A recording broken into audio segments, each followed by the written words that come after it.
এটা মূলত হয়েছে ইজ এন অ্যাক্সিডেন্ট। এটা আমি তো বলেছি যে এখানে মূলত যে ব্যাটারি চালিত রিক্সাগুলো তারা এমন বেপরোয়াভাবে গাড়িগুলো চালায়।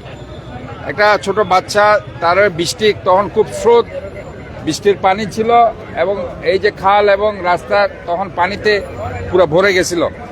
এবং এখানে যেটা হয়েছে যে গাড়িটা এমন বেপরোয়াভাবে চলেছে, এখানে সে ওই যে ব্যাটারি চালিত রিক্সা যেভাবে চলে আর কি, তাদের কোনো লিমিটেশন নেই স্পিডের মধ্যে, এবং তারা কোনো ব্রেক কষতেও পারে না, যার কারণে গিয়ে সেটা অ্যাক্সিডেন্টটা করেছে এবং ছিটকে গিয়ে রিক্সা সহ তাদের ওই পরিবারদের দুর্ঘটনায়।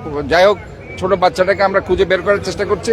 আমাদের ডুবুরি অলরেডি নেমে গেছে এবং তারা এটা করছে।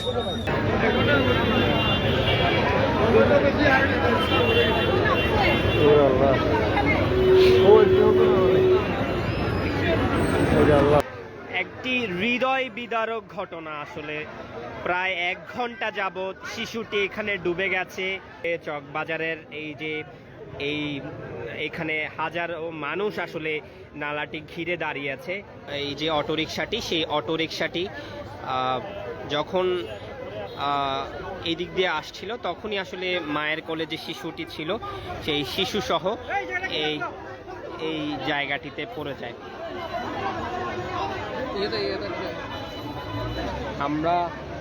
আমরা দেখছি প্রায় এই মুহূর্তে আসলে ফায়ার সার্ভিসের যে ডুবুরি টিম, সেই ডুবুরি টিম